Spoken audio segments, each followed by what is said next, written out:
What's a time you flipped the script on a bully? Grayson Thorne ruled our high school like a medieval king. 6'3", star quarterback. Father owned half the businesses in town. For 3 years, he'd made my life absolute hell, shoving me into lockers until my ribs ached, dumping my lunch in front of entire cafeteria tables, calling me scholarship trash because I couldn't afford the designer clothes his crowd wore like uniforms. The worst part? Teachers pretended not to see it. His dad had donated enough money to the school to build a new gymnasium and renovate the library. Principal Davidson treated the Thorne family like royalty. Grayson was completely untouchable, but I had something powerful he didn't know about. My mom worked nights cleaning office buildings downtown, including Thorne Development, his father's real estate empire. She'd mentioned finding strange documents scattered across Braley Thorne's desk during her shifts, stuff that looked like tax papers with numbers that didn't add up. Mom thought nothing of it, just more rich people legal paperwork, but I convinced her to photograph anything that seemed suspicious. What we found was an absolute goldmine of corruption. Falsified tax records going back 5 years, documented bribes to city council members totaling hundreds of thousands, evidence of unsafe building materials used in the new elementary school construction project. Braley Thorne wasn't just wealthy, he was a full-blown criminal running dangerous scams that put innocent children at serious risk.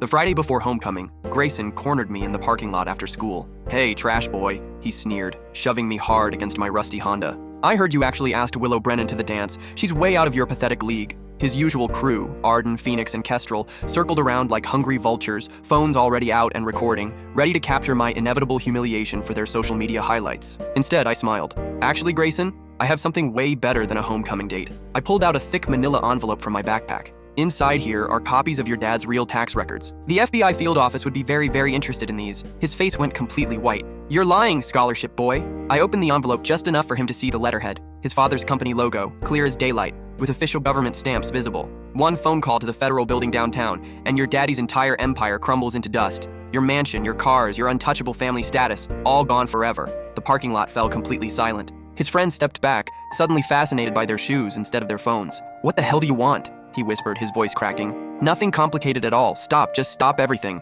Touch me again, look at me wrong, even breathe in my general direction, and these documents go straight to federal investigators." I sealed the envelope slowly, letting the moment sink in. "Oh, and Grayson, that scholarship you love mocking so much? I actually earned it through hard work. Your dad's about to learn what it feels like to desperately need one." That Monday morning, Grayson switched lunch tables to the opposite side of the cafeteria. Tuesday, he mysteriously changed his locker to a different hallway. By Friday afternoon, he transferred to the private academy across town entirely. 3 months later, federal agents raided Thorne Development in a coordinated dawn operation that made national headlines. The local evening news showed Braley Thorne being led away in handcuffs, his entire business empire collapsing exactly as I'd predicted it would. Grayson never bothered anyone at all ever again after that day.